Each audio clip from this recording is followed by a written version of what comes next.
Hello friends, Pastor Brent here with some exciting news about fresh things that are coming to our student ministries.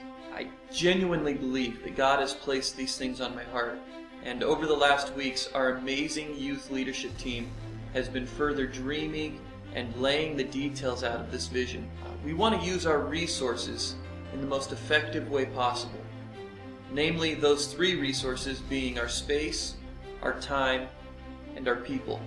With these in mind, we have developed a new youth model and a structure that we're going to be transitioning to on January 8th. January 8th, you'll notice, is a Thursday night and will be our new student ministries evening. We're moving to Thursday evenings for several reasons. First, in regards to space. Youth services are going to move into the main building. With this comes several advantages. It will require less setup and breakdown for our team.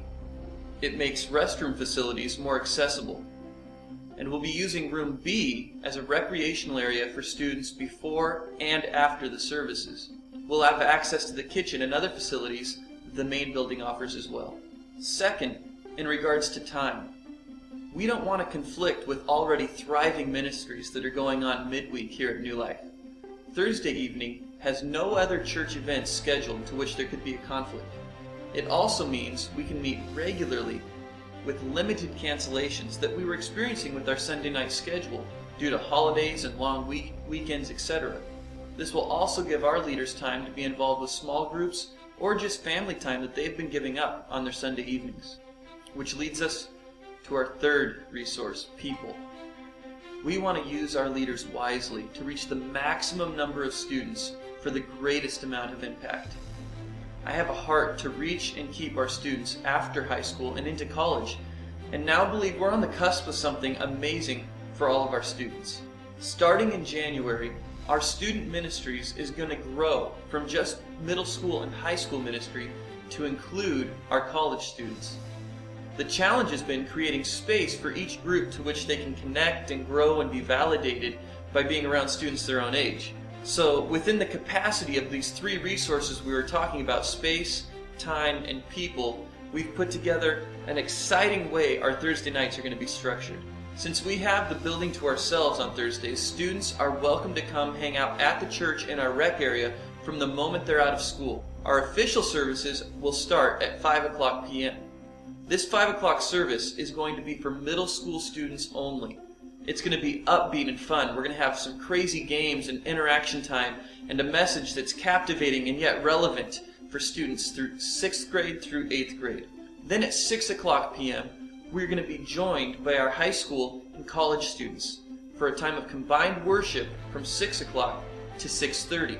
After a worship time all together, our middle school students will be dismissed to go home or to hang out in our rec area. And then from 6:30 to 7:30, our high school and college group will meet. While we'll still have fun and play games, our service will be more fitting for this age group. Messages will be structured more for discussion and small group time. Now, I'm not saying we're trying to segregate our youth ministry so that there's no interaction between age groups. Rather, we're trying to open it up to span an even larger group needing community. This is also why we have our combined worship and recreational times for that cross-interaction with age groups.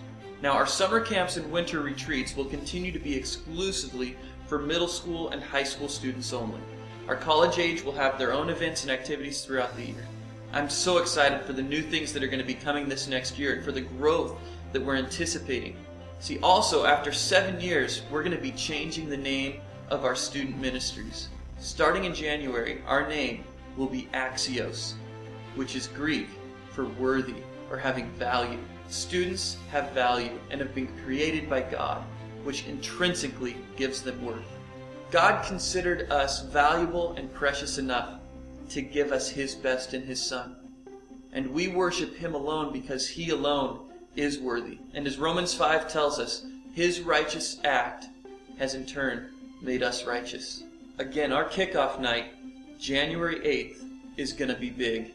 It's going to be fun. It's going to be wild. We're bringing in inflatables. We're going to have free food and games. It's going to be awesome. We have other things coming up this year. Deep Freeze Winter Camp is coming up January 28th through February 1st at Mount Hood. We're planning a spring break escape to Six Flags in California in late March. And we're putting together an overseas missions trip for this next summer. Now, with all these big plans for this next year comes big opportunity. You can be a part of this movement to reach our youth. How? Well, you can give. We scholarship students to almost every event we hold. We need resources and materials. Second, you can lead. Now, with this new structure beginning, we need more leaders. And your age doesn't matter. You can tell students that they matter by giving your time and giving your attention. Listen to their stories. Laugh with them. Pray with them. Third, you can pray. All of this effort and change is pointless without the power of God. Lift our students up. Lift our leaders up. This is a big undertaking, and thank you, church, for investing in our next generations.